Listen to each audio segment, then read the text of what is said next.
Мұса пайғамбар қиссасы. Мұса пайғамбар дүниеге келерде, оның елі Мысырда құлдықта болатын. Бір күні перғауын қорқынышты түс көреді. Түсінде бір жалын жер дүниені шарпып келіп, перғауынның үйін өртеп жібереді. Перғауын шошып оянып, көрген түсін бақсы балгерге жорытты. Балшы: «Ей, патшам, Мысырда биыл бір ер бала дүниеге келеді. Ол сені тақтан төңкеріп, патшалығыңды да опат етеді», деді. Зәресі ұшқан перғауын жаңа туған балаларды өлтіруге әмір етті. Бұл кезде Ымыранның әйелі Лауха да жүктеді. Лауха босана салысымен ұлын емізді де сандыққа салып, дарияға ағызып жіберді. Нілде қалқып жүрген сандықты перғауынның әйелі тауып алды. Қараса, ішінде нәресте жатыр. Баланың қылығы тәтті екен, түрі де сүйкімді. Оны көрген әйел адамның аналық махаббаты оянып сала беретін. Перғауынның әйелі Әсияның осы балаға жүрегі байланды. Оны қимай сарайда жасырын бақты. Осылайша перғауын қанша сақтық қылса да, оны жоятын бала патша тағының дәл қасында өсті. Шебер Алла Мұсаны перғауынның сақалының астында тәрбиелеген деген сөз содан қалыпты. Әсия бөпені емізетін сүт ана іздеді. Көп әйелдің емшегінен бір тамшы сүт тамбады. Тек Мұсаның туған анасы Лауханың ғана омырауы езіліп, сүт ана болып орналасты. Осылай баласы мен анасы сарайда қайта табысты. Бала жасына қарамастан өте зерек, өте ширақ екен. Бір күні сәбиді перғауын көріп қойды. Одан қауіптеніп өлтірмекші болды. Алайда әйелі ара түсіп: «Патшайым, шақалақ бөпе дұшпандықты біле ме? Егер одан қауіптенсең, сынап көрейік», деп бір табаққа алма, екінші табаққа көмірдің шоғын салып әкелді. Әсия: «Бала шынымен зерек болса, шоқты емес алманы алады. Ақымақ болса, шоқты ұстап күйеді. Зерек болса өлтір», деді. Бала алмаға қарай еңбектей жөнелді. Алманы алмақ боп қолын соза бергенде, Жебірейіл періште ұшып келіп, оның бетінен шапалақпен тартып жіберді. Бала кілт тоқтап, шоқты көсіп алып, аузына салып жіберді. Тілі күйіп, шар ете қалды. Өлер жерін білмейтін ақымақ бала екен. Ақылды бала алманы алса керек, деді. Әсия: перғауынның қаупі сейіліп, көңілі орнына түсті. Мұса мығым денелі әрі жігіт боп ер жетті. Бір күні ол құлдарды қамшымен сабап жүрген салықшымен ерегісіп қалды.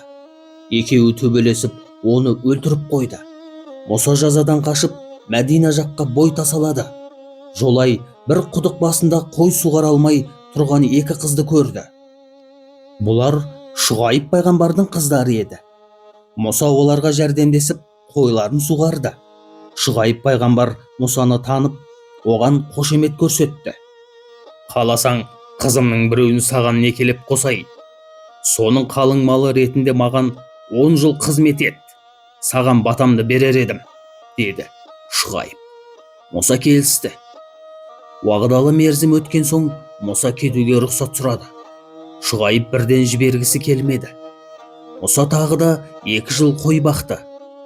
Содан кейін ғана жұбайы Сапураны алып, еліне қарай жол тартты. Бір күні Тұр тауына жеткенде оған пайғамбарлық қонды. Осыдан кейін Мұса қасына туысқаны Харунды ертіп перғауынға келді. Оған Алланың көмегімен көптеген мұғжизалар көрсетті. Бірақ перғауын Құдайды мойындамай қасарысып отырып алды.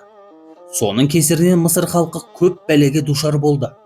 Жаңбыр жаумай, қуаңшылық басталды. Елді аштық жайлады. Ақаш аян қаптап, аспаннан шегіртке жауды. Мұса пайғамбар Мысыр шаһарында 20 жыл уақыт толассыз насихат айтса да, перғауын өзін «Мен де Құдаймын» деп қасарысып отыра береді. Хақ тағала Мұса пайғамбарға Мысырдан көшерде Жүсіп пайғамбардың табытын тауып, қауымын түгел жинап, бір түнде бірге көшуге әмір берді. Мұса қаладан Жүсіп пайғамбардың табытын іздеп таба алмады. Сол кезде бір әйел келіп: «Әй Мұса, Жүсіптің табытын мен айтайын. Бірақ бір шартым бар», деді. «Қандай?» деп сұрады Мұса. Алладан тіле, өлген соң жаннатта сенімен көрші болғым келеді, деді. Мұса келісіп, Алладан дұға тіледі. Мұса бір түнде қауымын жинап, қаладан қашып шықты. Фирғауын әскер алып, соңынан қуды. Қызыл теңізге тірелгенде, Алла Мұсаға асаңмен теңізді ұр, деді. Мұса теңізді ұрған кезде су екіге жарылып, барлығы арғы жағаға қарай ұмтылды. Фирғауын бүкіл әскермен жарты жолға жеткенде теңіз қайта жабылды. Самсаған қол суға батып кетті.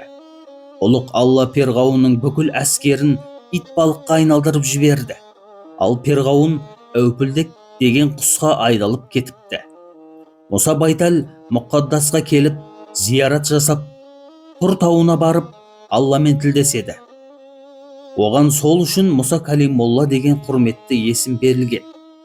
Ол Алламен сөйлескен деген мағынаны білдіреді. Осы тауда пайғамбарға Алладан Тәурат кітабы түсті. Тәурат кітабы қызыл жақұтпен қапталған еді. Ол 10 бөліктен тұратын. Әр бөлігінде 100 сүре, әр сүресінде 1000 аят болды.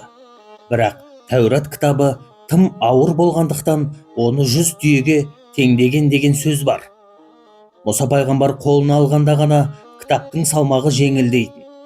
Мұса халқын Тәурат кітабымен тәрбиеледі.